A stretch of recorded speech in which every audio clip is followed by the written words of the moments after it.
Good. All right, good evening. Welcome to Esoteric Lighthouse, episode number 11, Signs and Symbols. Uh, we are a group of free and accepted Masons from regular and recognized Masonic Grand Lodges focused on the esoteric, occult, and philosophical lessons found in Freemasonry. This being a public forum, our views and interpretations are not legal or official statements or opinions of any Grand Lodges or Masonic bodies we hold membership with. All opinions, thoughts, and interpretations are solely of the individual panelist. Uh, Tonight's agenda, it'll be myself, Michael D. Williams, going over understanding signs and symbols, and then I will be followed by Brother Akoni. Sorry, misspelled your name, put an extra N, S. Vons Sr., and he'll be going over the psychology of symbolism. All right. So, what are signs and symbols? Here are a couple of dictionary definitions of signs and symbols. Signs is a noun, a token, or indication. Any object, action, event, pattern, etc., that conveys a meaning. A conventional or arbitrary mark, figure, symbol used as an abbreviation for word or words it represents. A motion, a gesture used to express or convey an idea, command, or decision, etc. Symbols, a noun, something used for or regarded as a representing something else, a material object representing something, often something immaterial. It's an emblem, a token, or a sign. A letter or a other character or mark or a combination of letters or like used designate something of an algebraic symbol like X, the the chemical symbol, the chemical symbol ow.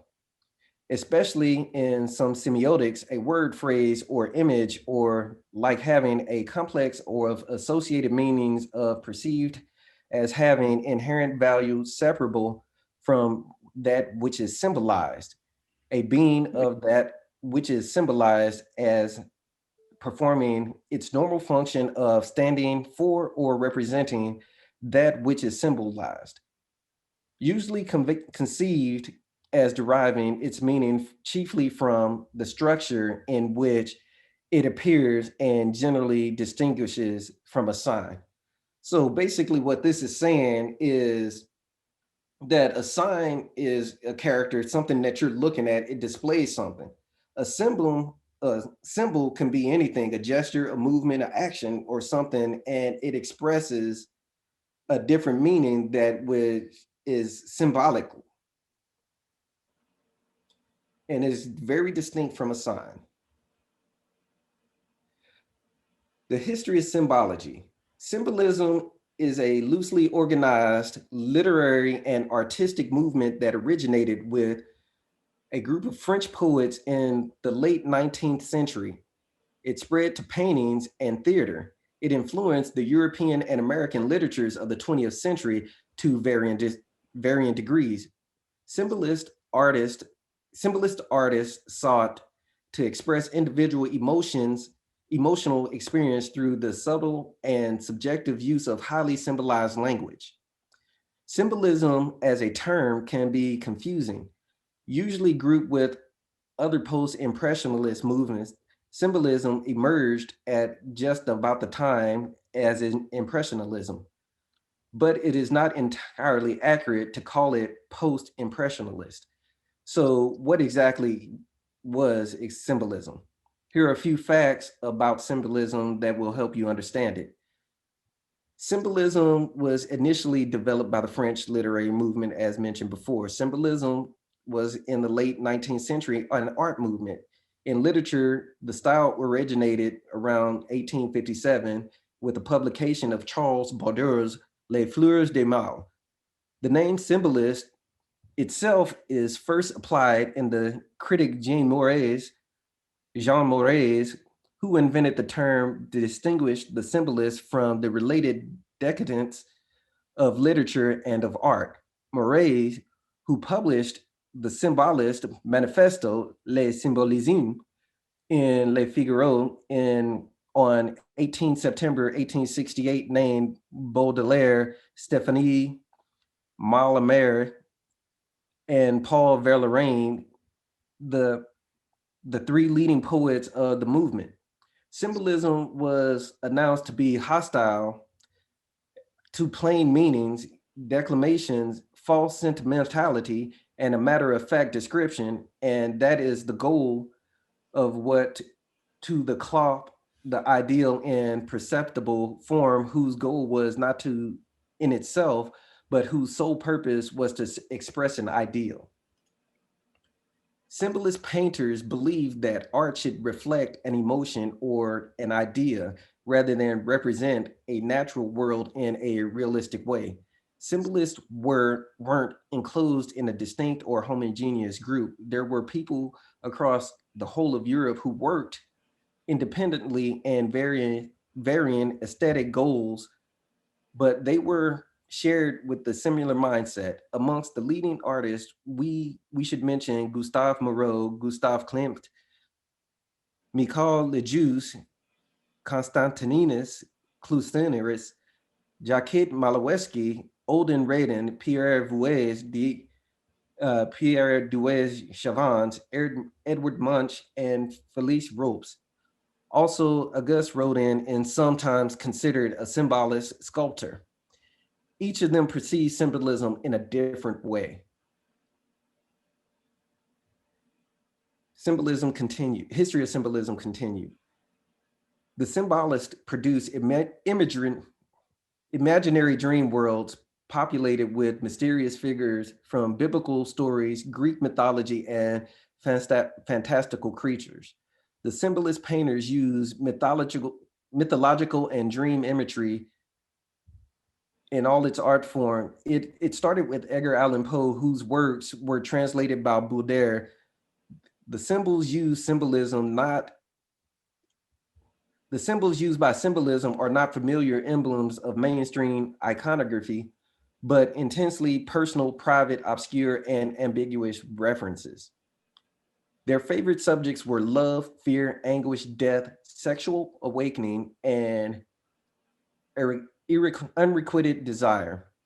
The Scream by Edward Munch seems to be the most known symbolist work. It is best exemplified by the Fin de les Celliers, feeling isolation, disilluminate, and psychological anguish conveyed through distorted forms, expressive colors, and fluid brushwork. Munch's style is based on real anxieties of modern existence.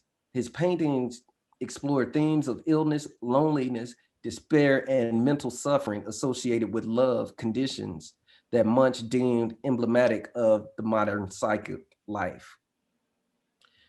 Then the femme fatales. Women became favored symbols of expression of the universe of emotions, appearing alternately with wistful virgins and menacing femme fatales. In latter category, Gustave Moreau popularized the motifs of Salome brandishing the head of John the Baptist and the man eating the Sphinx painting, such as in O Oedipus and the Sphinx. Klimt's work were also perceived as scandalous as they were shown women in Vienna of upper class as seductresses. So when you look at the femme fatales, when you look at some of the aspects of masonry, when especially on the third degree, you have some women. I won't go into too much detail on that, uh, but fades and things like that, and you'll understand where the femme fatale and symbology comes into play. Symbolism in literature. Symbolism originated with the revolt of the certain French poets against the rigid conventions of governing both technique and theme of traditional French poetry, as evidenced in the precise description of the Parnassian poetry. The symbolists wished to liberate poetry from the expository functions of the formalized oratory in order to describe instead of fleeting immediate sensations of man's inner life and experience. They attempted to evoke the ineffable intuition, intuitions and sense of express impressions of man's inner life and to communicate and the underlying mystery of existence through a free and highly personal use of metaphors and images that, through lacking the precise meaning, would nevertheless convey the state of a poet's mind and hint to the dark and confused unity of an inexpressible reality. The symbolist movement also spread to Russia, where Valery Bruyozov published an anthology of Russian and French symbolist poems in 1894 and 18 through 95. The revival of poetry in Russia stemmed from the movement had its leader Vladimir Sergeyevich Solovov.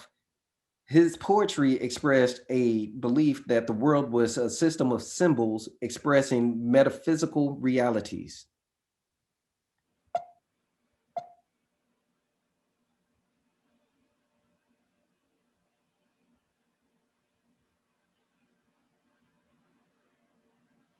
Sorry, give me a second. To look at the history of symbolism, early symbolism, is essentially to look at the advent and the evolution of early handwriting. And while written language is essentially a collection of symbols, it is important to make the distinction. All written communication is symbols, but the term symbol categorizes many marks extending out beyond written language. In the beginning, though the two timelines are one and the same, it is this prehistoric era in which symbols were not functioning as an aid to commerce, but rather a help to make sense of the world itself. From prehistoric symbols made by the Cro-Magnon people of France and Spain to the early record keeping symbols of the Sumerians and of Mesopotamia, the meaning and function of many early symbols is up to speculation. It is clear that people were trying to make order of the world to preserve a thought or to create a likeness. It is hard to know the meaning of prehistoric symbols for the very reason that they are prehistoric. History has to be written for us to make sense of what people and civilizations were doing, but there is obviously no history written about people who were in an embryonic stage of creating those very writing devices. What we do know is that the early symbols were what we call pictographs, that that is they were symbols representing a person, animal, plant, or inanimate object. Another people group utilizing both pictographs and ideographic symbols were the Egyptians. Their hieroglyphs also began as purely visual, but later evolved to take on an audible denotation as well. As an example, the pictograph representing the form of an owl could represent either an owl itself, a characteristic of an owl, such as wisdom, or the dominant consonant sound or syllable in the Egyptian word for owl. In order for the reader to know which what use was intended, the hieroglyphs relied on something called a determinant. This factor is what made the hieroglyphs essentially unintelligible until the discovery of the Rosetta Stone. Without clarity or of the determinant, hieroglyphs read like nonsense. In summary, symbols can serve three purposes: to identify, to describe, or to create value. History of symbols beginning as a true symbol and then evolving into letter forms is primarily the timeline of symbols serving to describe. Often now we often see Roman alphabet as symbols. We may more accurately think of symbols in terms of their ability to identify or to create value. Symbols as a trademark. Pictographs. The function of a pictograph is to evoke a mental image of something which in turn leads to an audible utterance. Thus, a pictograph symbols were the first step in a journey towards written language. As societies evolved and became more complex, so too did the visual communications. Pictographs began to transcend their representation of objects and or things that started to express more meaningful and complex subject matter, such as actions or ideas. With ideographs, the simplified drawings of the sun no longer represented only the sun. It could also mean daytime, or the symbol of the foot also could mean for standing or walking. Symbols were evolving While symbols were evolving not only in terms of what they represented, they were evolving in terms of their practicality. The Sumerians discovered that they could write more quickly if they abandoned the idea of drawing shapes, instead of focusing on simplification and abstraction. This style was called cuneiform, which means wedge shaped, due to the fact that they wrote by pressing a wedge shaped stylus into wet clay. The Sumerians also looked at these symbols a bit further by letting particular symbols represent both an object or an idea, and also spoken around the syllables. This represented a major step toward the development of alphabetic writing, in which other signs represent one sound. One sign represents one sound.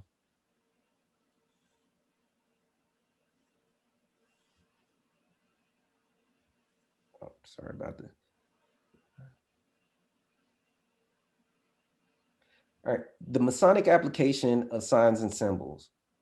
To study symbolism of masonry is the only way to investigate philosophy, its philosophy.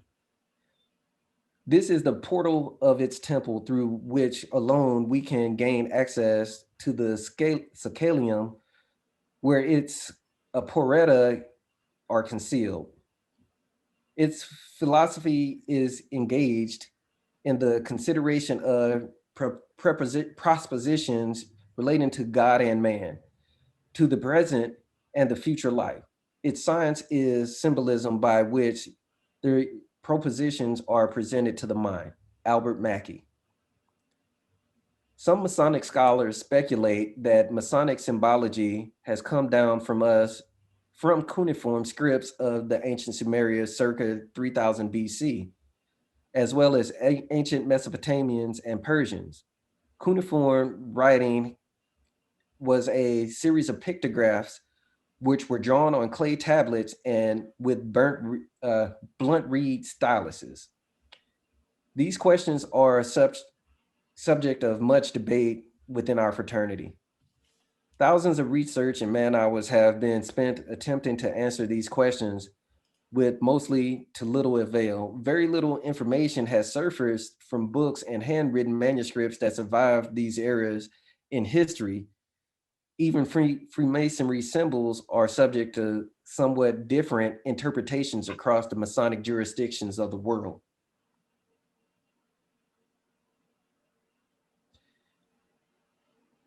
Lodge education officers valiantly attempt to impart pieces of Masonic knowledge. However, the only true path to Masonic education is when you begin to link an understanding the meaning of the words in the ritual to their biblical meaning, coupled with Freemasonry symbols such which underlie it. Memorizing words is not enough. True light is achieved through study and understanding of which you seek. Only then can you feel the biblical power of the Creator's words within Freemasonry's tenets, because this is where the rubber meets the road. Ritual alone will not fulfill your quest. 50 years of perfect lodge attendance cannot create true light. The Craft and Its Symbols, page 84, 1974, Allen E. Roberts. Knowledge can be preserved in symbols, and often, though as preserved them, as that it preserved them, it can be ignorant of what they preserve. For those who continue to search for a deeper meaning behind Masonic symbols, consider yourself more enlightened than those who do not seem to understand words veiled in allegory and illustrated by symbols. The craft's symbolism is a system of great depth and only appears simplistic to those who view superficially. However, when we research industriously, the true light of Freemasonry will unfold. Brother Robert Lund. Using symbolism. Symbolism is a form of communication by systematic or creative use of arbitrary symbols as abstract representations of concepts or objects and distinct relationships in between as they define both context and narrow definition of terms. In a narrow context, symbolism is applied. It applies the use of any iconic representations which carry particular conventional meanings. The term symbolism is often limited to the use of contrast and representationalism, defining the general directions of the linear spectrum where in symbolic concepts can be viewed as relation and where changes in context may imply systemic changes in the individual and collective definitions of symbols. Symbolism may refer to a way choosing representative symbols in line with the abstract rather than the literal properties, allowing for the broader interpretation of a carried meaning than more than a literal concept of representations allow. All forms of language are innately symbolic, and any system of symbols can form a language. At the minimum, using only two arbitrary symbols in a binary system. Human language is based in the use of phonemes, or as a representative of symbols and analogs written in forms are typically differential to the phenomenon. The written word is therefore symbolically representative of both the symbolic phenomenon and directly to the cognitive concept which it represents.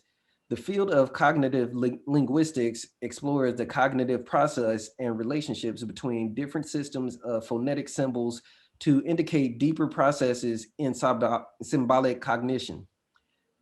A religion can be described as a language of concepts related to human spiritualism.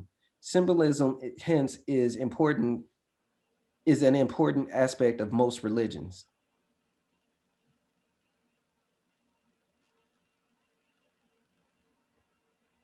All right, so symbolism, what does it mean? Not all symbols and images are symbolic.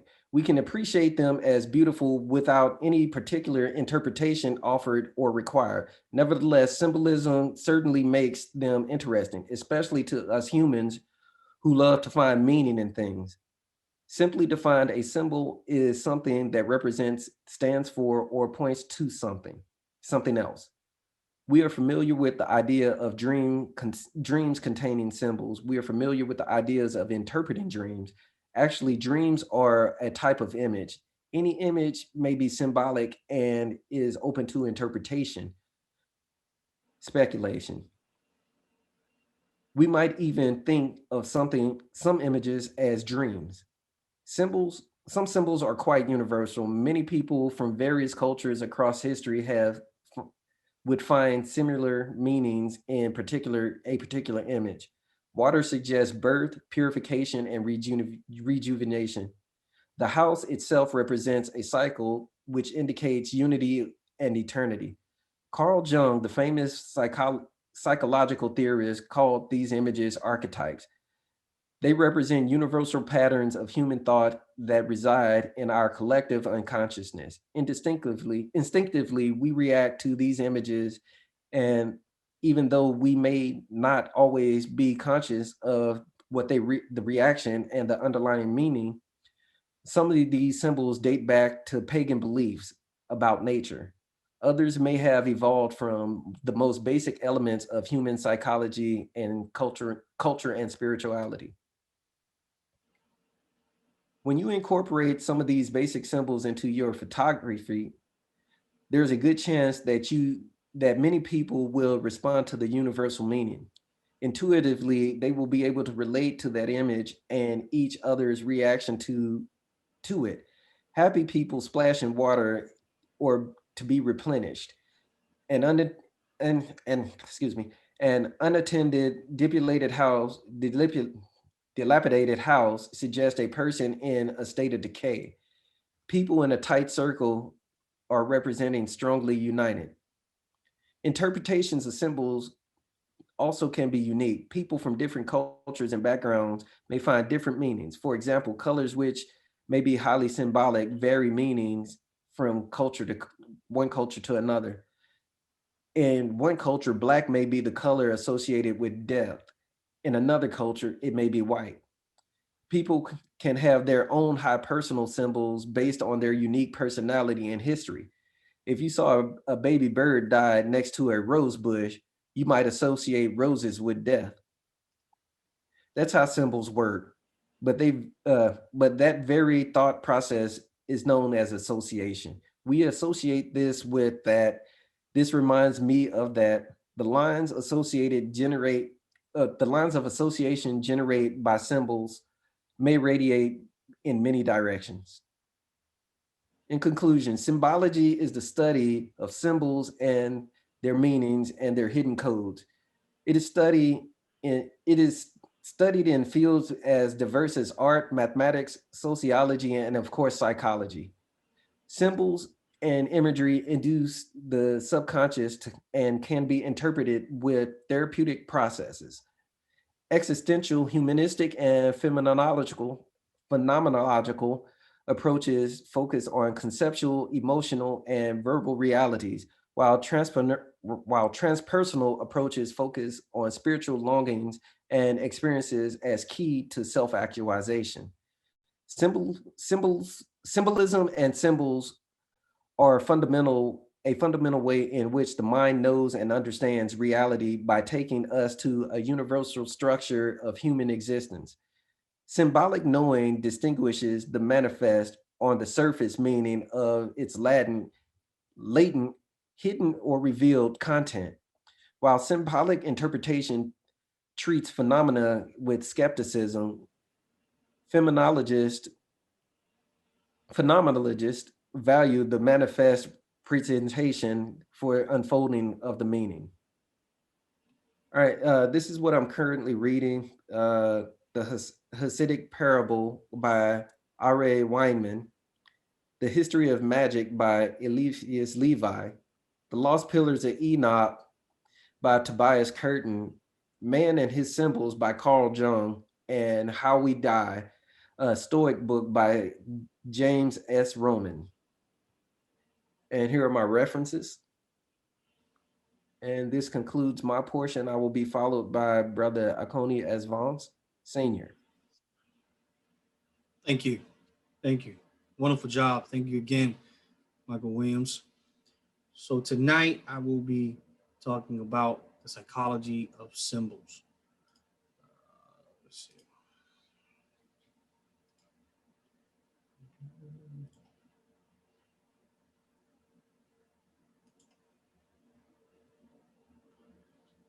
So I apologize in advance. Well, I don't apologize, but a lot of the stuff that was said, I may take a little bit here and there because we were on the same wavelength as far as symbols, but I'll be really speaking to the psychology of how symbols are used and how our mind adapts to those symbols and interprets those symbols. So one of the first things you'll see here is in my slideshow, for those of you viewing the YouTube, there's a serpent and a rod. And I use that because it's very significant, because what you'll see is that um, a lot of times we see symbols, but we don't know the origin of them. And then sometimes we misinterpret, and even more times we don't really understand that that's not what that symbol really represents. There's a symbol out there that was derivative of over time through media and marketing and things like that. So you see here, there's a rod with two intertwined snakes, and there's a wings up for those Masonic scholars and wings down. And you also see here there's Asclepius with a rod, and you'll see that there's a worldwide. You're seeing emergency vehicles that have the X with the middle pillar in the middle, and then you have a rod and an actual snake intertwined around it. There are actually two versions of the symbol. The wing version is known as the caduceus, and the stick is actually a staff that was carried by the Olympian god Hermes. In Greek mythology, Hermes was a messenger between the gods and humans and a guide to the underworld. That's why he had wings and a staff.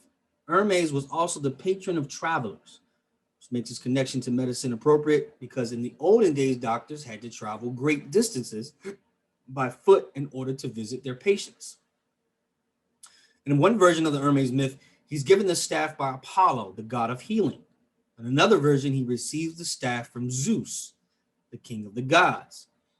And it is entwined with two white ribbons. The ribbons were later replaced by serpents, as one story tells that Hermes used the stick to separate two fighting snakes, who then coiled around his staff and remained there in balanced harmony. Another depiction of this medical symbol is the staff of Asclepius. Thought it has no wings and only one snake. The son of Apollo and the human princess Coronis, Asclepius is the Greek demigod of medicine. Demigod meaning he's half god, half man. According to mythology, he was able to restore the health of the sick and bring the dead back to life. In one telling, Zeus killed Asclepius with a thunderbolt for disrupting the natural order of the world by reviving the dead, while another version states that Zeus killed him as punishment for accepting money in exchange for conducting a resurrection. Sound familiar? After he died, Zeus placed Asclepius among the stars as the constellation Ophiuchus, or the serpent bearer. Hold on tight, it gets more interesting.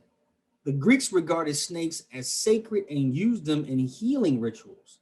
To honor Asclepius, as snake venom was thought to be remedial, and their skin shedding was viewed as a symbol of rebirth and renewal. This is a good thing to keep in mind the next time you see this symbol. The rod of Asclepius is known as the only true symbol of medicine. This qualifier is because a similar Greek symbol began to be popularized during the 20th century by American armed forces.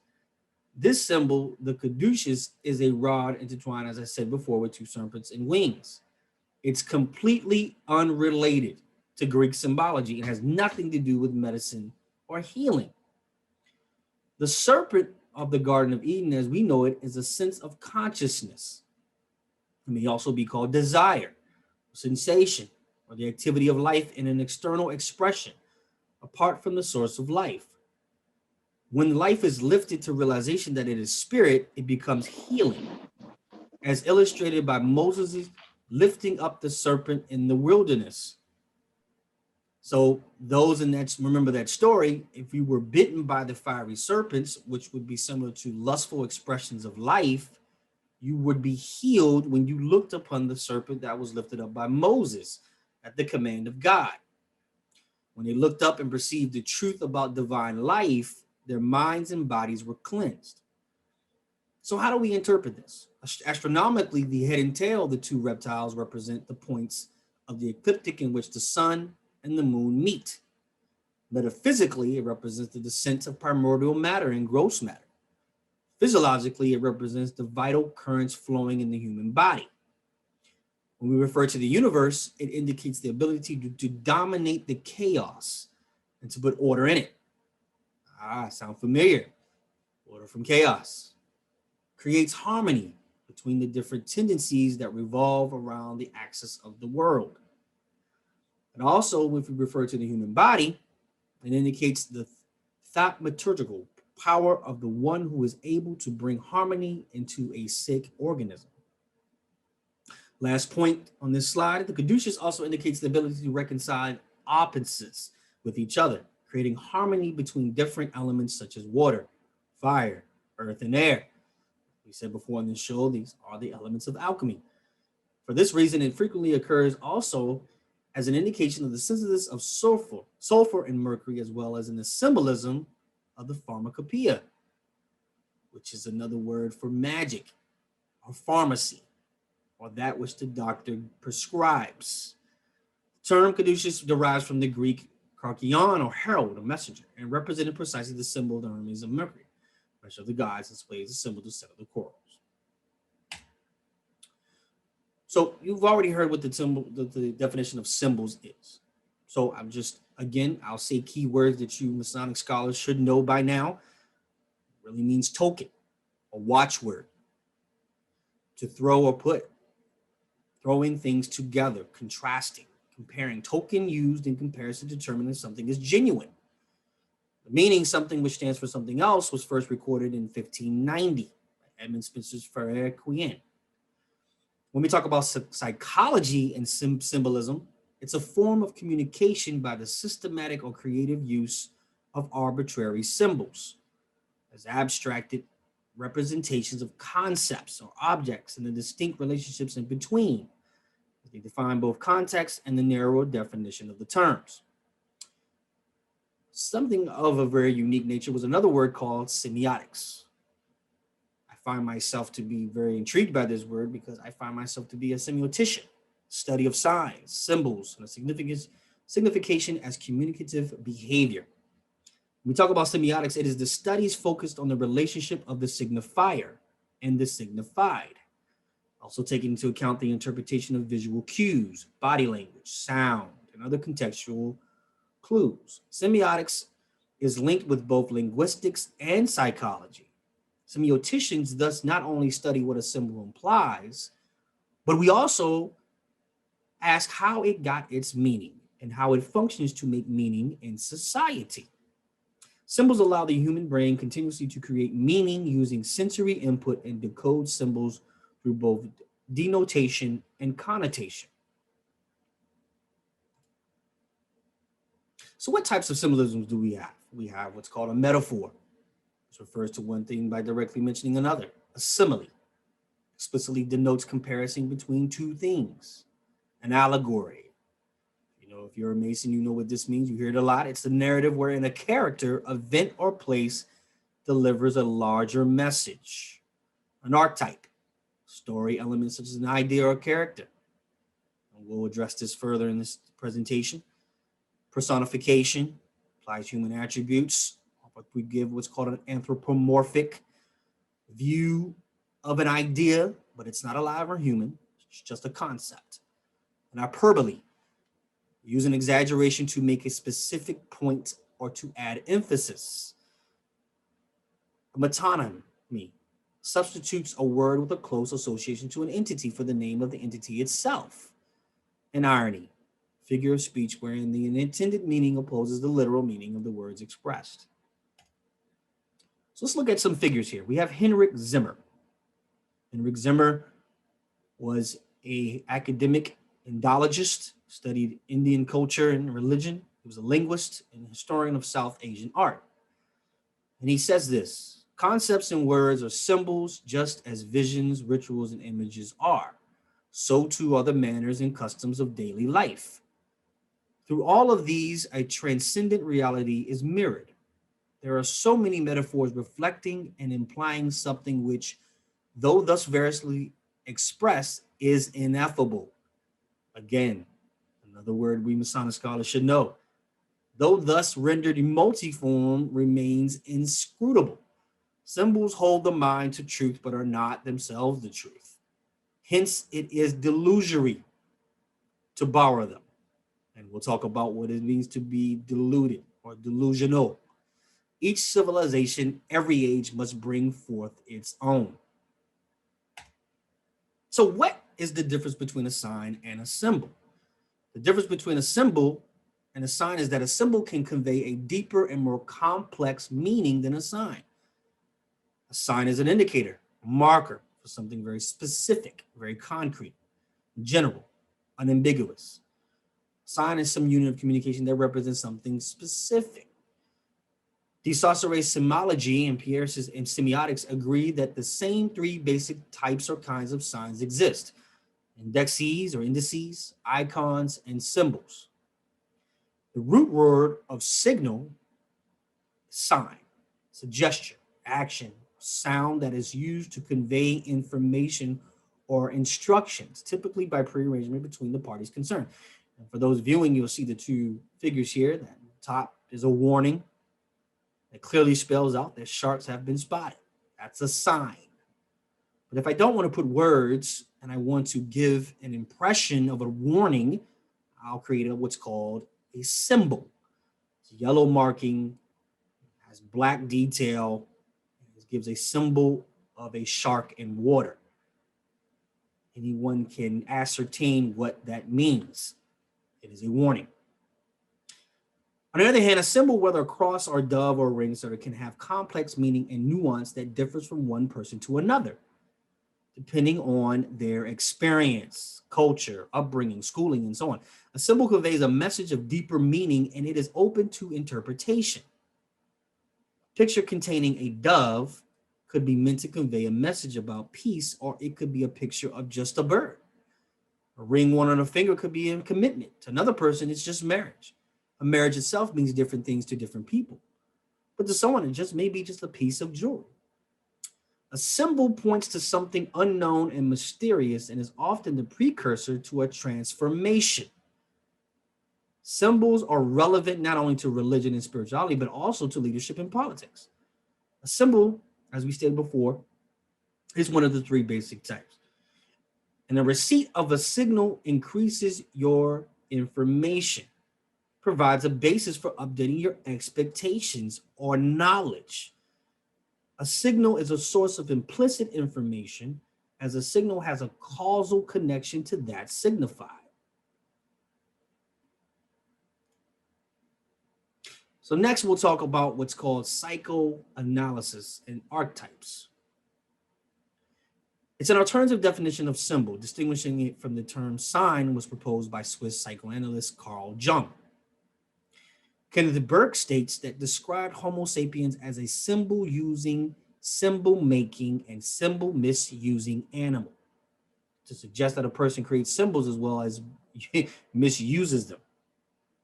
An example of the misuse of a symbol could be the story of a man who, when told that a particular food item was whale blubber, could barely keep from throwing it up.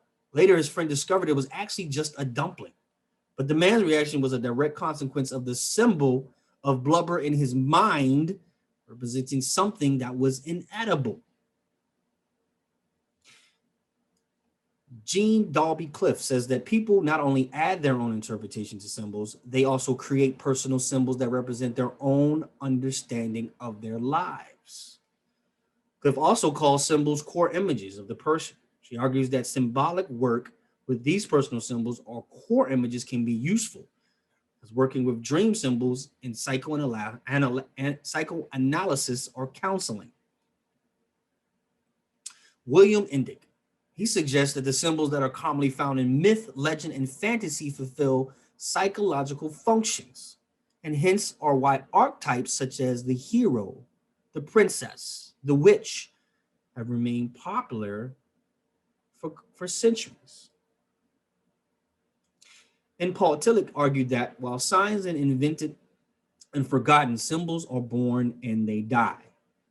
Therefore, we can conclude that there are dead and living symbols. A living symbol can reveal to an individual hidden levels of meaning, transcendence, religious realities. For Tillich, a symbol always points beyond itself to something that is unquantifiable and mysterious. They open up the depth dimension of reality itself. They're complex. They can evolve as an individual culture evolves. It loses its meaning and power for an individual culture. It becomes a dead symbol. Symbol becomes identified with the deeper reality to which it refers. It becomes idolatrous. Symbol is taken for actual reality. It itself is substituted for the deeper meaning it intends to convey. The unique nature of a symbol is that it gives access to deeper layers of reality which are otherwise inaccessible. Jung studies on what is now called Jungian archetypes as a sign that stands for something known, or as a word stands for its referent. He contrasted a sign with a symbol. It is unknown and that cannot be made clear or precise. Recurrent symbol motif in literature, art or mythology, privileged mental image inherited from the earliest human ancestors, is supposed to be present in the collective unconscious. We'll talk about that in just a second. Those watching, you'll see the diagram here. There's a relation to the chakras and certain archetypes. You'll see here, these are the 12 different types of chakras, as we mentioned in our last episode. It kind of talks about what a goddess, female master, spiritual leader, oracle, wise woman, healer. These are some of the things you'll see in movies, books, stories, mythology. They are the trends that keep perpetuating themselves because these are the things people can relate to and understand what is trying to be conveyed in the story. Let's talk about the power of a symbol. Here we see on the right hand side, that's power. It means if you press it, something comes on. It's pretty easy, common. It's the language of the soul is not literal, but symbolic. Creative language that speaks in the form of colors, objects, shapes, art, poetry, riddles, images, and metaphors. The soul chooses to convey messages in ambiguous terms. It is not direct in its approach. Through the art of meditation, all the major religions around the world have harnessed the power of symbols in the quest for spiritual transformation. The aim of using symbols in meditation is to move beyond linguistic interpretations and uncover a level of intuitive understanding beyond language.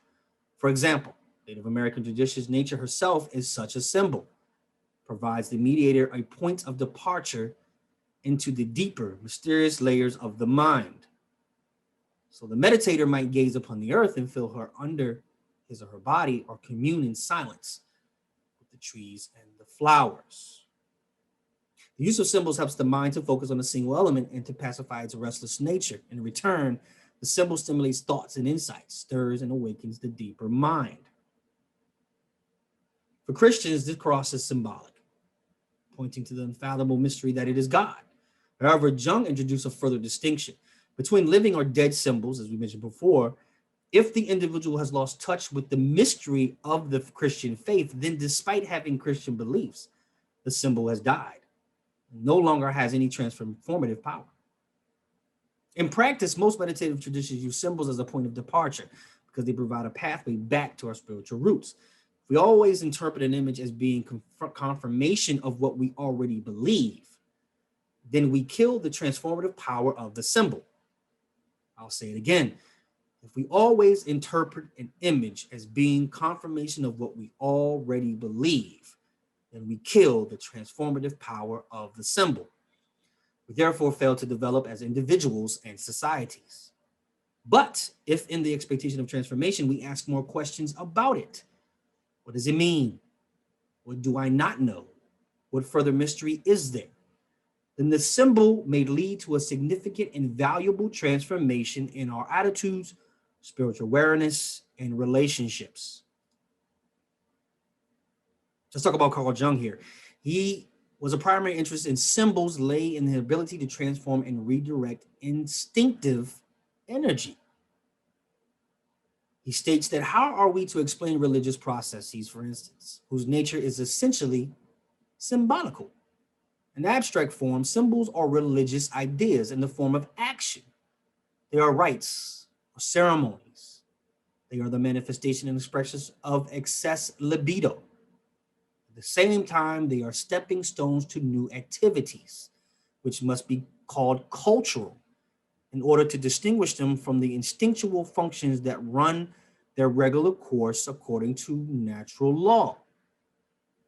The formation of symbols is going on all the time within the psyche, appearing in fantasies, dreams. In analysis, after reductive explanations have been exhausted, symbol formation is reinforced by the constructive approach. The aim is to make instinctive energy available for meaningful work and a productive life. Let's talk about common powerful symbols. We have the Hamsa, the healing hand, the Anka, or the key of life, the cross, sign of infinite love, the eye of Horus, the great protector, within the eye of Horus, set of three cuffs. Om, harmony within the universe. The lotus, flower of awakening. The hand of Fatima, or the Hamsa, is a revered symbol of divine safekeeping, worn to dispel negative energy. Depicted as a flat open palm with fingers extended, is seen as the essence, the hand of God, which brings its owner happiness, luck, health, and good fortune. The Anka, Steeped in Egyptian lore as a hieroglyphic character meaning eternal life, and wearing it was believed to impart death-defying magical powers. Anka later was adopted into Christian culture as a symbol of Christ's promise, life after death, a cross with a loop on top. Ever since Emperor Constantine converted to Christianity in the 4th century, the cross has been an icon of the religion. However, the symbol actually has pagan origins. Both the Greek goddess Diana and god Bacchus have been portrayed with crosses near their heads. In Mexico, crosses were used centuries before the Spaniards brought Christianity to the culture. The cross possesses a deep spiritual power and evokes sacrifice, victory, and redemption. The eye of Horus is the ultimate symbol of protection, used to keep danger and dark forces at bay. Stylized outline of the eye of Horus, Egypt's highest deity, was the most popular amulet in the ancient kingdom, designed to defray bad luck. Throughout the Middle East, especially Turkey, the round blue rings of the evil eye crop up everywhere, from doorknobs to earrings, even to this day. Om, as we say it, is comprised of 3 Sanskrit letters containing 3 curves, 1 semicircle, and a dot. These 3 parts represent different spiritual trinities, including the heavens, earth, and underworld, and the waking, dreaming, and dreamless states. To others, the symbol connects to Ganesh, the Hindu half-elephant god, who removes obstacles because its shape reveals the rotund curves and graceful trunk. Lastly, just like the lotus, we too have the ability to rise from the darkness and radiate into the world. It is fabled that Siddhartha, who inspired Buddhism, caused lotus flowers to bloom wherever he walked as a sign of purity and awakening. In Egypt, this sacred flower represents regeneration, as the plant grows in muddy swamps, but rises to blossom, pure and unspoiled each day. So how do we interpret symbols? It's the presence and or conspicuous absence of signs and symbols expressed by the patient's unconscious in dreams may enable healthcare professionals to identify the pernicious onset of subsyndromal delirium. We mentioned before about being delirious, and perhaps to differentiate it from the full syndrome of delirium. The interpretation of dream content has largely been based upon cultural interpretive methods, such as the cipher method and the analogous symbolic method. The reason being is that if the patient's psyche can generate normal, healthy dreams, i.e., an intact virtual sensorium during sleep, then it would suggest their brain is optimally functional, given that dream serves as the basis for proto-consciousness. The cipher method is based on the assumption that the dream content is code that can be understood by translating into an already established understanding. Examples of this include the use of dream dictionaries. The analogous symbolic method is derived from the prophetic tradition of dream interpretation. It serves to replace the dream content as a whole with an analogous intelligible comparison. Such symbols transcend the faculties of rational thought and connect the individual's psyche with the ontological category of transcendence. The difference between symbols and signs in the experience of dreams also needs to be stated. It's the nature of signs is that they are codified elements that link and connect an element with another in a chain of association, encoded by our own memory systems. Symbols have aspects of this sign encoding and processing, but have an additional dimension, a more effect-driven dimension that is beyond conscious thought and experience as numinous. The structural and functional components of the brain, neocortex being a complex neural system, is based upon what we call cognitive imperative. In turn, it composes a coherent understanding of all domains of experience.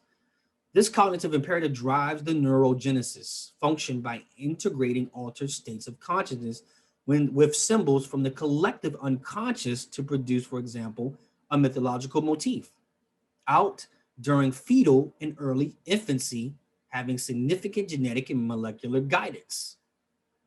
Layman's terms, as a fetus is growing, it is becoming a part of a collective consciousness. And right then and there, it is already forming an understanding of a subconscious dimension of reality. This indicates that these inherited functional units are the neural substrates of the archetypes of the collective unconscious. It's why some may say that when a child is born, it already knows what a mother is and what the mother should do for them. Modern neuroscience talks of neurogenesis in terms of the knowledge of our experience as being derived exclusively from the underlying neural substrate, as we mentioned before. In dream symbolism, there is a convergence of the personal and the collective. But let's talk about the counteract. There's an inability of the ego to directly understand the archetypes, and that's due to their expression through the non-ego neural substrates, namely the complexes or the cognitive, what we call schemas. Your brain is already formed to understand based on neurogenesis of a consciousness state.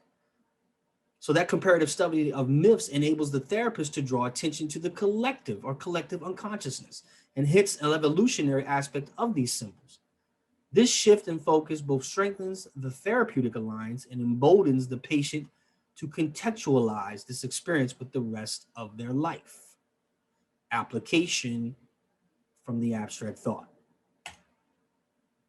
These were my references for my presentation: The Archetypes and the Collective Unconsciousness by Carl Gustav Jung, Man and His Symbols by Carl Gustav Jung, and Myths and Symbols in Indian Art and Civilization by Heinrich Zimmer.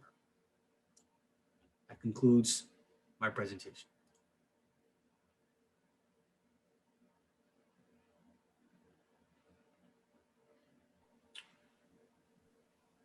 Well, well, well.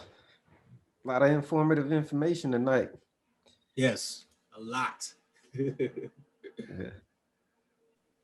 Hey man, you guys never cease to amaze me on what you guys go through. So I appreciate it.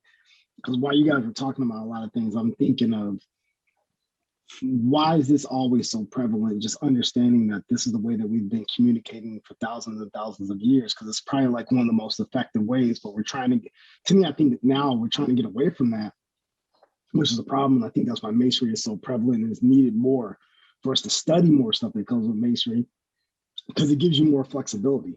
Like understanding like the Neolithic Valley tribes, what they looked at like a circle with a point in it, what it meant for them versus chemists versus somebody else. You know what I mean? Like it's a beauty in it that it all has the same divine attributes and truths at the end, but it gives you a couple different roads, you know? So again, both of you guys, fantastic presentation and thank you.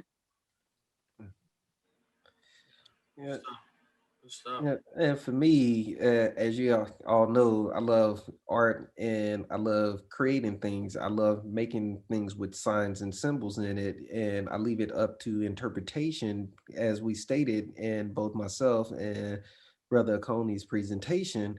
Um, Symbols, they they're there and to represent a particular meaning. We can't tell you as a viewer or a listener on how to interpretate a sign and symbol that we've discovered a meaning for ourselves. So what an individual must do is take an interpretation of a sign and a symbol and research it and understand it and bring meaning to themselves for that same sign and symbol. Uh, as you know, some of you guys know, I love using the the Hindu symbol Om for its three major properties, which are creation, preservation, and destruction. And if you look at the 3 degrees of masonry, it's emblematical of that same symbol because when you're entered, you're being created. Then, as you're a fellow craft, you're preserving your life system by going in learning the seven liberal arts and sciences, walking 357, and all these different nuances that go along with the fellow craft degree. And then in the master mason's degree, you learn about death and spirituality, so it ties in with the symbol Om. And there's other things that that symbol also ties into that I won't go into too much detail. And another thing about a lot of my images, I like to use skulls. Skulls reminds us of our mortality. It reminds us that there is one objective after life, and that is death. Is going to that country who's born no traveler returns.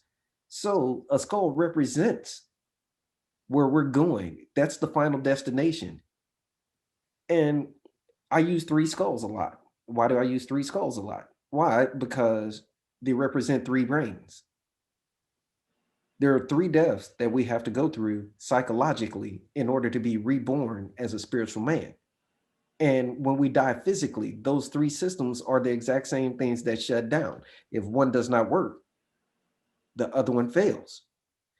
Your heart and your instinct, or your anatomy, your lower anatomy going through your sexual organs and things like that, do not work if your brain does not work, if your mind does not work. The same thing as the heart. If your heart does not pump the blood, you do not have blood in circulation going to the brain, hence killing the brain. If something happens to your intestines and your bowels and things like that, and your systems and your organs start to shut down, you cannot produce or digest food or do anything. So there are death to the three brains. So when you look at art, not just my art, but any art, looking at these symbols, you should go and find and define these meanings and bring them into your body so you can have an understanding of what an artist is portraying, and not only an artist is portraying, but what reality is around you. Um, like Brother Coney mentioned earlier, marketing, they use different symbols, yeah, for marketing employees and marketing strategies, to so you know what that symbol means. If you see an Xbox with a green, or you see a green X with a circle around it, you know that's an Xbox. PlayStation, Sony PlayStation, Nintendo, all these games, they use those different things. So symbolism, as mentioned, it goes back on in history, it goes on in art, and it goes on in life. It's just how you interpret it and what it brings meaning to you and what value it holds to yourself. Right, right. And what they say, a picture is worth 1,000 words. Yeah. It's like when you, is what I think a lot of times masonry, what happens is that we get this misinterpretation because nobody really wants to study the true meaning of what we have. So like I've heard so many interpretations of the beehive, and it is like you can take it for what it's worth, but at the end of the day, it's all about brotherhood and working together and teamwork. But it's just the stories to get there, or everybody has a different, perspective or a different angle. But it's still the symbol. The symbol still means the same thing. So it's like, and then you talk about, the square and the plum and things like that. It's like we look at these things, we see them all the time when we come to lodge. But one brother's interpretation of what a square really means, or the plum and the level, what they really mean, it's like that's his interpretation, because that's his cognitive awareness based on his experience from whatever life he's come from when he comes into the lodge. But at the end Right. of the day, it's still going to mean the same thing. It's still going to come to the same thing. So, But I think go ahead. but I think that speaks to how important that second question is. What came you here to do? To learn. And in doing that, I have to speak with and learn from all of these brothers, because my perspective may be on an elementary level, but if I'm not willing to discuss it with you brothers who have taken more time to study, how can my understanding of symbolism grow? Because for his understanding of the skull, for me, it was, oh, that's where we need to go. Go within our mind, go within our spirit, go within our soul. That's what the skull meant. But through his own understanding, his breakdown of him depicting the art, it's like, ah, the three brains, death, that is where we're going. And then it took me back to what you said, Brother Vons. We're learning to die. And it's like, it just unlocks those different levels and meanings once you take it seriously that, hey, we're here to learn and we should endeavor to learn. And that means questioning myself, and also taking time to ask others what their own understanding is. And if you hit a brick wall of brothers not wanting to learn and share, okay, you try someone else and you keep going until you are in a position to continue learning. Yeah, yeah, yeah. And I think that's the critical thing, is that no matter what, it's to be open minded. It's like to learn something different, and that's what I think a lot of us struggle with, is because we deal with brothers that are so dogmatic in their belief system, is that they're not willing to learn something different. It's like for a long time, And this is why you have this misinterpretation of masonry, because skull and bones, everybody think, well, what? We drinking the devil's blood and we killing the lamb and we doing a whole bunch of crazy stuff. No, that's not what that means. So there's more to it. I mean, we've learned about this from the Baphomet. Baphomet is a composition of different concepts and understandings all in one.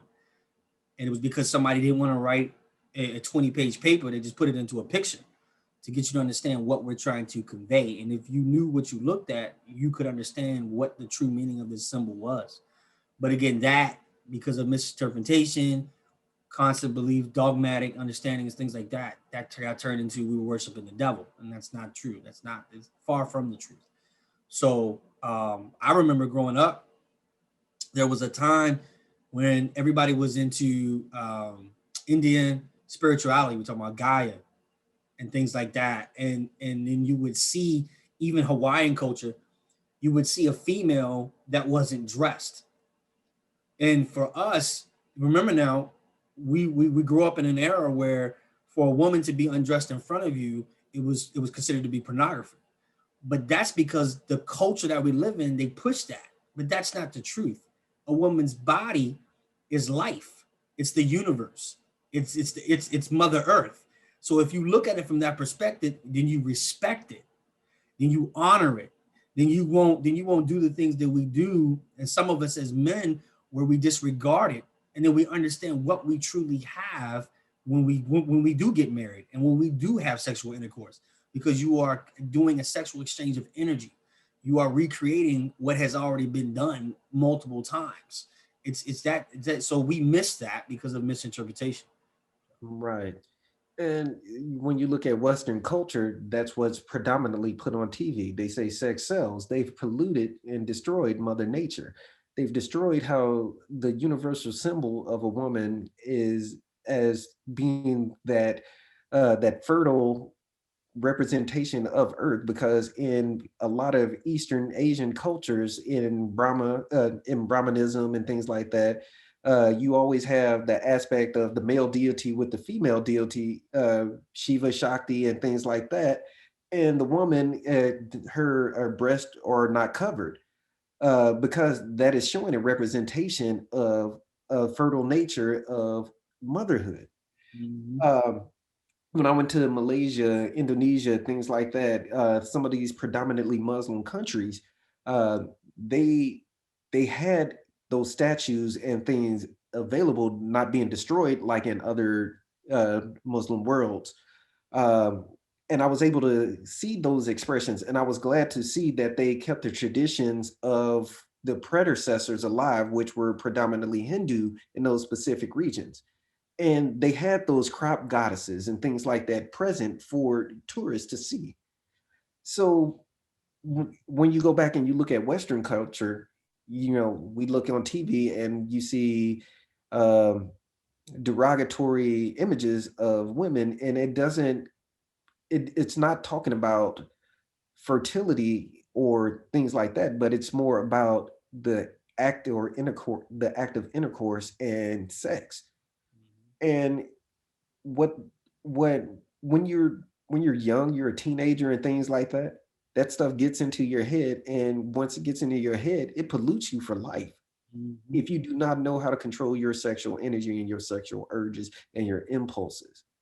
Yeah, yeah, yeah. So without learning how to control that or having the right guidance to understand these things, you have degenerated society, which are full of degenerates whose sole purpose is not to get money to take care of family, but to get money to get more girls to have more sex. Right, right, right, right. And it's just it's sad the state, and I think that's why we learn so much in the Scottish Rite that we have to fight against. Mm. And even in every degree, we come against something that degrades the culture and the morality of society that we must stand against. And I think this is one of those things as to why you have to be well versed, educated, studied.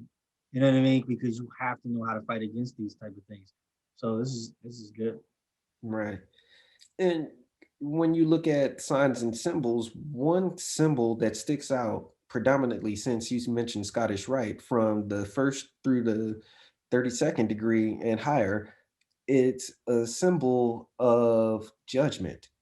There's judgment in every degree, and it's not, and even on the York Rite, you have to it, and it's not just regular judgment, but it's about choice, the decisions you make, and you are essentially a judge of yourself and your character. Mhm. So masonry speaks symbolically to judgment of yourself and your character to develop your spiritual self and your conscious self to go to the next level of evolution of your psyche. Right. If you're an entered apprentice and you keep an entered apprentice's mentality talking about you can't write, print, paint, stamp, all those things, and you get up into the higher degrees and you're still thinking that when you got books and things like that, you did not understand the symbolism of the first degree. So you need to go back and reread those books and to depict or tear apart and then, regurgitate and extract the right elements of these symbols of those words being said to you so you can get an understanding. Mm-hmm. That's right. That's right. That's But right. but But a but better, isn't that the purpose? Go go ahead. ahead. But isn't that the purpose of the common gavel? To as you continue to grow, you constantly readjust and reaffirm and refix those old ideas until they become uh, better fitting for the current or new self. So those lessons in the entered apprentice degree, you're giving those working tools, and they work for you. And as you progress, well, this idea that I had on the first degree, I now can reshape it to fit what I'm learning now in the second, third, or whatever degree. Wouldn't that lesson from the first degree still apply as we evolve in our thinking? Well, it should apply, you should evolve in your thinking and you should be using those same working tools. However, how many brothers are actually using those working tools once they got those degrees? They regurgitate information or they regurgitate words and verbiage, but not the understanding of those words and verbiage. And they say, well, you can't do this. But at the end, what you realize is that they read about the common gavel, but they never used the common gavel.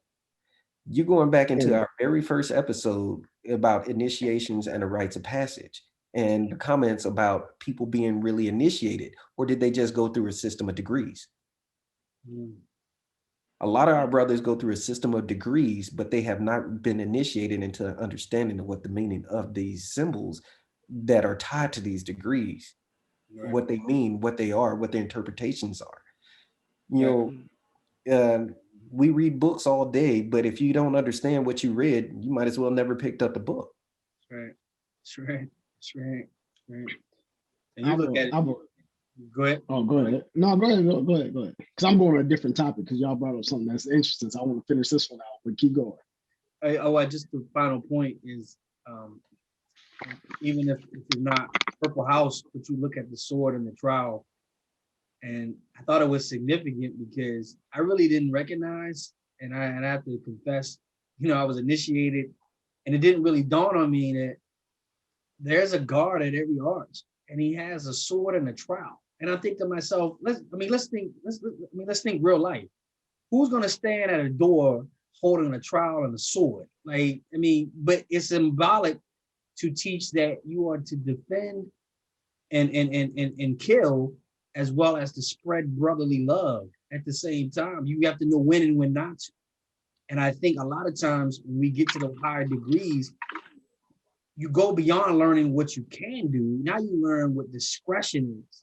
Now you learn how to use all those tools and when not to use them and how to use them.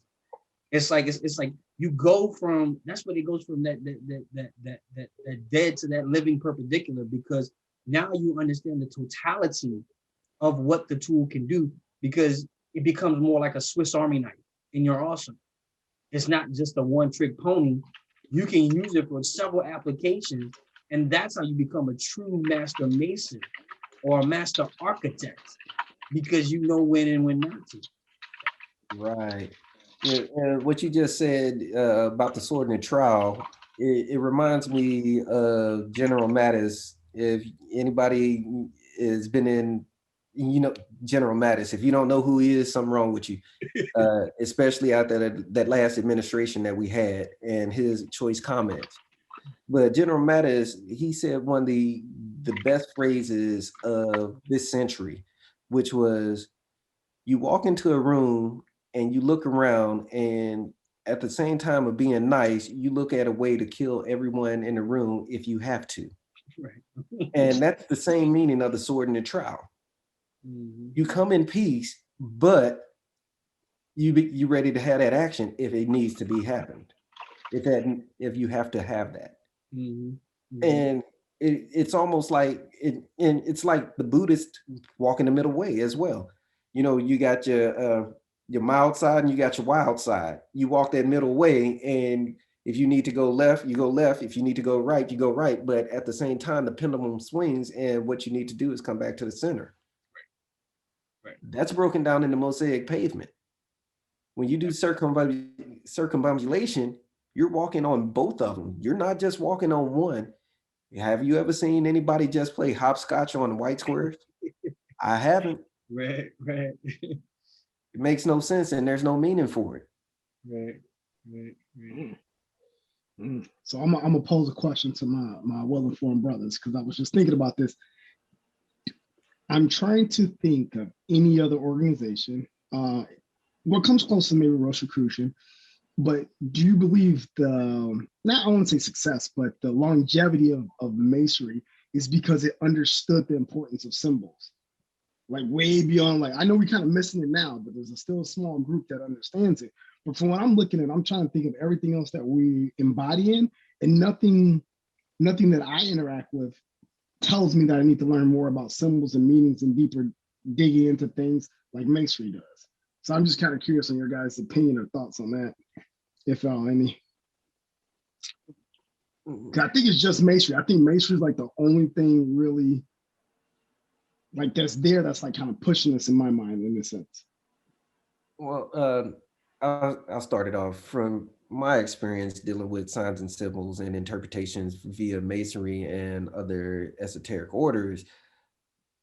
When you say Masonry, I don't believe Masonry pushes it. It says, well, it has preserved those words. Yeah, it has preserved symbolism via the words. That And makes sense. when you read and you understand the words, it tells a story, one story, but at the same time, that parable is telling you, hey, you need to look at other sources. In Freemasonry, where we fail is people don't read those words and interpret those words. They just read the words and they don't go look for those other sources and the meanings behind those words, the symbolism behind it. As I mentioned in my presentation, that people don't understand veiled and allegory and illustrated by symbols. They don't understand what that word means. Veiled in allegory. What is allegory?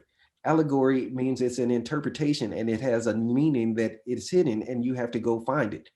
But people don't understand allegory because when they hear allegory, sometimes they think of occult. And when they think of occult or hidden, they think that's a bad or derogatory meaning they think it's devil worship or they think it's something else because it's occult or esoteric.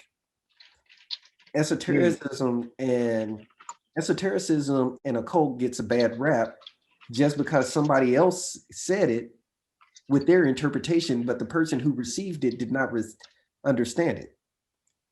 So when you receive information, which is a cabal or Kabbalah, which is another symbol within itself, that vessel of reception, if you go and you study and receive correctly through your own study of that, you get better understanding versus somebody else's interpretation. In Freemasonry and all these other occult sciences and studies, you're getting an interpretation of somebody's representation of a sign and a symbol and a word or phrase or something like that. But I've been doing this for 21 years, and out of my 21 years of being a Freemason, what I've learned to do is take those words out of the books and understand, or not understand, but to try to understand these words and their meanings by going and getting the definitions, understanding why they use this word and this phrase, where it came from. A lot of people say, "Hey, man, where are you getting your art from?" I'm like, I get it directly from the books because each degree has a story to tell, and every time you read the book, it's a different story to tell. If you try to study the signs and symbols, if you don't try to study the signs and symbols, what's your point of going to a lodge meeting? You go to a lodge meeting just to sit around, but you're not looking at the signs and symbols in motion in action. One of my greatest jobs in masonry was being a senior warden, and it was the most fulfilling for me. Why? Not being a worship master. I love being a worship master. However, being a senior warden, sitting in that seat, you get to see different things and different elements of the lodge while it's in action, while other people are saying things. And for me, fulfilling that role as a senior warden, it allowed me to walk about the lodge, not physically walk about the lodge, but mentally walk about the lodge and see the different elements, which inspired my first two books and most of my third book. But it's all about how you go into masonry and you extract the wheat from the husk. Mhm. Yeah, I would say for me to answer that question, when I look at symbology and signs and the history of and the application to, a lot of it was to cover that which is hidden, which is, I mean, what a cult really means. It's to hide the true meaning because of prosecution. And you didn't want somebody that was unworthy to learn it. But I didn't, I don't see that just in masonry though. My dad being in the military, there was a lot of things he had on his jacket half the time. I didn't know what half that meant, but I wasn't worthy because I didn't work and I wasn't in the military. I didn't earn my stripes, so to speak. So I wouldn't know what any of that meant. I didn't earn it, so I don't know it.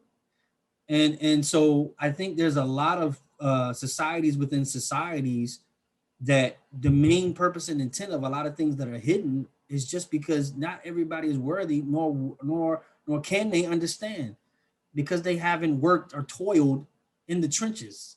They haven't gotten their hands dirty. So you're not gonna know what these stripes on my shoulder meant, or this rope on my arm, or these medals on my left chest, or you know what I'm saying, or what this means to be have a gig line and things like that. Or you're not gonna know what this symbol on my hat or my ring is gonna mean because you didn't do the work. You don't know. You didn't study. So I think at the end of the day, it's not just masonry. I think it's life, period. If you didn't do the work, you're not going to know. That's just bottom line. Because at the end of the day, there's always another level to attain, and through your work, and then there's always a group, a smaller group within a smaller group. That those are the elite that have done that what others did not do and could not think of doing.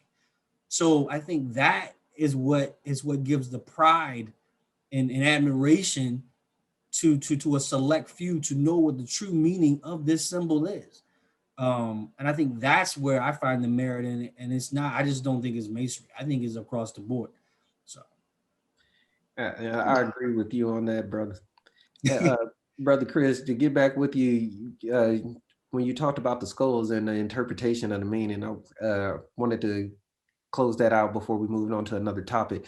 Um, I also had three. I used to keep three skulls on my desk in my office, and one was a black skull, one was a white skull, and then one was a beige skull. I kept the beige skull in the middle, and a white skull on one side, and a black skull on the other side. There were actually stone skulls that I picked up in different locations across my travels across the world.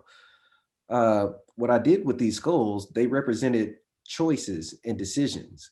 A good decision, a bad decision, and the most optimal decision. Um, and the most optimal decision always was the brown skull.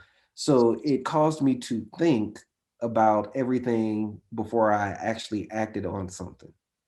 I still use that same philosophy now. So if you like, say for instance, I want to go out and go splurge on some food. So what's going to happen? Here's the worst case scenario. My health's gonna go through the roof. I'm gonna put on some weight and then all this or that. Then, or I can go with a healthy choice and and eat that healthy choice. And then my body's going to love it. Or vice versa, I can go with that unhealthy food and I'm going to have to do more cardio than I'm going to have to do if I eat unhealthy food or healthier food where I can do less cardio. So it's all about decision and choices, and skulls to me represent decisions and choices, ultimately leading to your death. But how do you want to die? You want a good death or a bad death?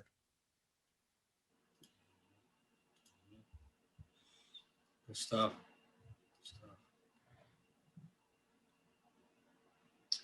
Well, was there any more questions from the panel? No, I just appreciate you guys saying. I think one thing you said that was monumental. Maybe that's why it was more memorable to me, is that in masonry, preserving the information. I think, like you said, Past Master Williams, I think preserving is a key form. Because other things, I think it's not designed, like you said, in the military. I don't think it was designed to preserve or hold something.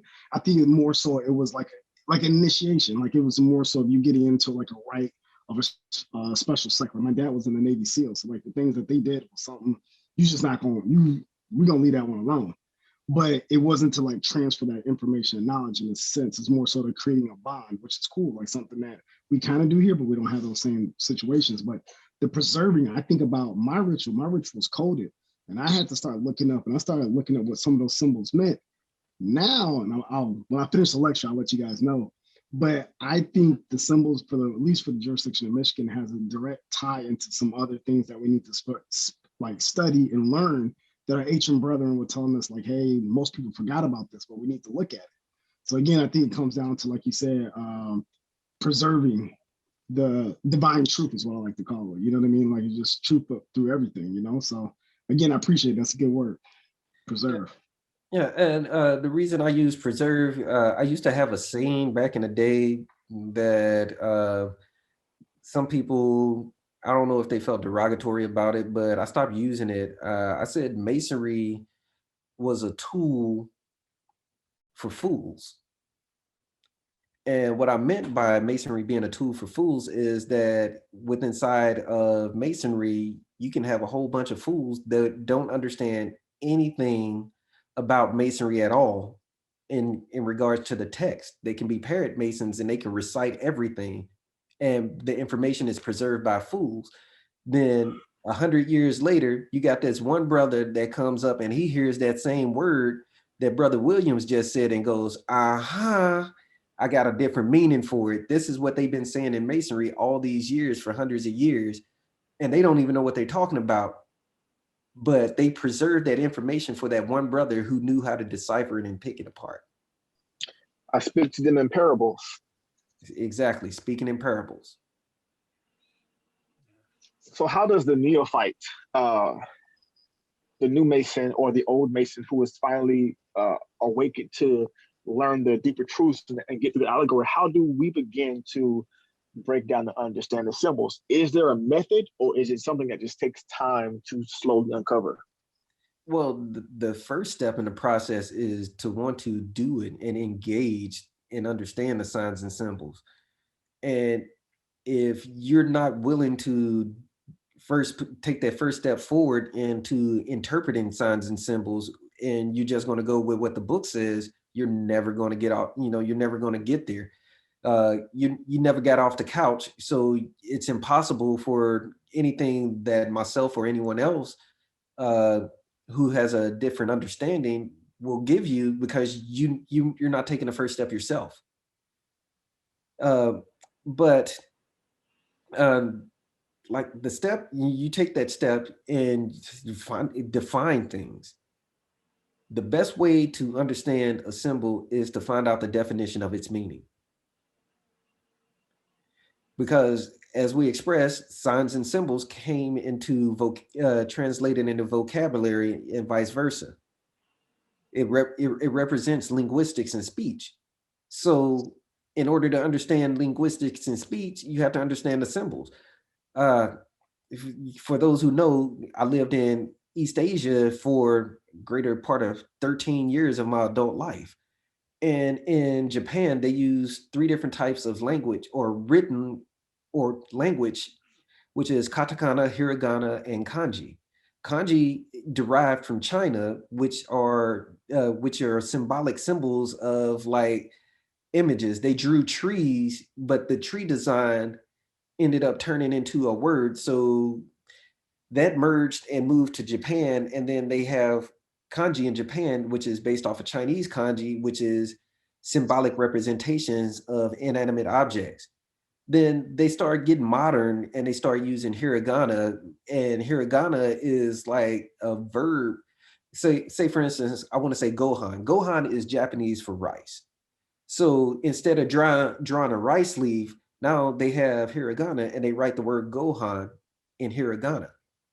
So flash forward, you get the Industrial Revolution where trains and things like that have come into play around the late 1800s. They developed another writing language called katakana. Katakana comes about for our modern words like television, TV, computer, things like that. They didn't have symbols, or there was no way to translate uh, from kanji or hiragana something that's new like technology. So they created katakana as almost like a Roman, like our Roman letters for meanings of words like we use in English. So when you take that and you couple that with what we're discussing tonight, and you look at the history of symbolism, and you go into masonry, if you're not doing that legwork to understand the history of why things were put together and why they came about that way, you're not going to understand the signs and symbols later on. It doesn't matter if you're a neophyte or you're a 33rd or a 360 like some of these cats wish they were. You can't do it no matter which degree you got unless you go in and you define get the definition and start extracting the wheat from the husk. And that, not taking my interpretation from it, but as we mentioned, taking different interpretations of signs and symbols, like the 24-inch gauge may mean one thing to us in masonry, but if you look at it as another way of 8, 8, and 8, and you go into gematria, and you start looking at gematria and these different meanings in gematria, and you start seeing the numerology behind it, you go into zodiacs and things like that. As you can see, I just went on a tangent in less than 10 seconds on a 24-inch gauge. Right. When all the different meanings of the 24-inch gauge. Right. That's because you study. You don't sit up here and say the 24-inch gauge is this when you realize it got more meaning. Right. But you have to study. Right. It starts for me when somebody asked me that before. I said, think of yourself as a toddler or preschooler, and you're always asking, "What is that? What's that? What does that mean?" You find yourself asking these questions, going down corridors, winding up down rabbit holes, winding up down different spirals of information, and it's just going to keep coming to you. And it's like you keep asking why. Because I've always asked myself, well, why Masons? Like I understand the concept of the speculative, versus the actual Mason. I get it. I get the concept, But I always ask myself, why did these guys sit around and say, this is what we're going to keep doing? Because it makes sense. Well, there's a deeper meaning to it all, It's not just a square. It's squaring your actions, squaring your thoughts, making it right with the right angle, you know what I'm saying? Taking rough to smooth, changing your attitude and coming against the superfluities of life and the vicissitudes of things that come against you, and making sure that you make sure that you're virtuous in all your actions and your thoughts and your words. That all sounds good and dandy. It's a great concept. But when you break it down to just a symbol of a compass and a square, it means so much more. You can write essays and books on a compass and square because you can keep going on and on and on and on. You keep asking why. So I think as a neophyte, always ask why. It's just like if you were an art major. It may look like a painting of just something simple with a man on a throne, a man on the floor, and a man walking out the door looking to the hills. But to somebody like me, That's birth, that's life, and that's death. That's one man. If I looked at the painting, I saw the man facing different directions. I saw the three different phases of the sun. I see different things. I see more application to the painting than what somebody saw at a more abstract form. Why? Because I asked why. It just didn't make sense to me. Why would somebody sit up and draw something like this? That don't make sense. So I dug deeper. Once you start to ask why, and if you're diligent to solve your own question, if nobody can solve it for you, you will wind up on a path to understanding and enlightenment. I always tell people, because they ask me, how long have I been in this? It doesn't matter how long I've been a Mason. It matters how long I've been a student. I've been studying this stuff as long as I could read. And the point of the matter is, when I came into Masonry, it just solidified. It put things together as a Lego piece. Oh, okay. I already knew that. And now you doing it. Okay, boom, got it. Now it makes sense. That's because it's a lifestyle. It's what I do. I love to do it. I do it all the time. 1 a.m, I'm flumming through my phone, finding something new. You guys know it. I'm throwing stuff in the chat, harassing everybody because I'm always asking why. It doesn't mean I need to know why. And that's what drives you. That's the passion. And that's what teachers look for. They look for that student at the front of the class that comes early and stays late and wants to always ask why. That's the one you invest your time in. That's the one you know is going to take the information and apply it and teach others. That's the one you give the knowledge, the secrets to, because they're hungry, they're thirsty. Right. And I'm up at 4:30 in the morning every morning, and I'm reading 10 books every morning before 6 a.m. I got out the Army, and they say you do more before the Army. What they say, they do more before 6 a.m. than most people do all day. Right. All you can be generation. That was me. And I'm still like that. I'm up at 4:30 in the morning reading books because I need information. And because no matter how much I know, there's a whole bunch I still don't know. Right. And I might read the same subject matter over and over, different versions. Like I've read 4 different versions of the Zohar. I'm reading another version now. Yeah. Why? Because it's a different interpretation and a different understanding. Right. So when you go to pretty much any text or any type of literature talking about spirituality, that's why you'll hit a dead end the minute you say, hey, I read this book and I know everything. No, you don't, because that other interpretation gives you a different angle. And once you got that other person's interpretation and that different angle, you may come up with a whole nother concept of the two, which would be a synergetic abstract from those 2 items. And it makes those 2 items complement each other and make the whole process better for all 3 of them. So in Masonry, if you sit up here and say, hey, okay, I got this after one lesson, and then go check out some other lessons, or like for example, you're in your jurisdiction, but you've never traveled to another jurisdiction to watch degree work, or you never been to another lodge meeting that meets in your same building. You only go to your lodge, and you haven't seen a different version of how you're doing it. You're only 1 foot deep.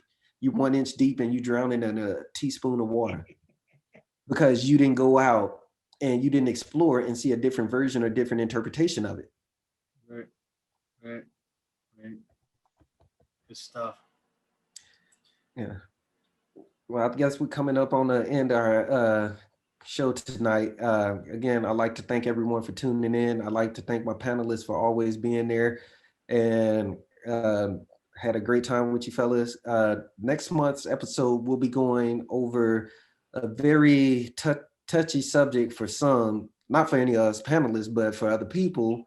But we'll be talking about Lucifer, the Illuminati, and the Age of Enlightenment, and what it really means.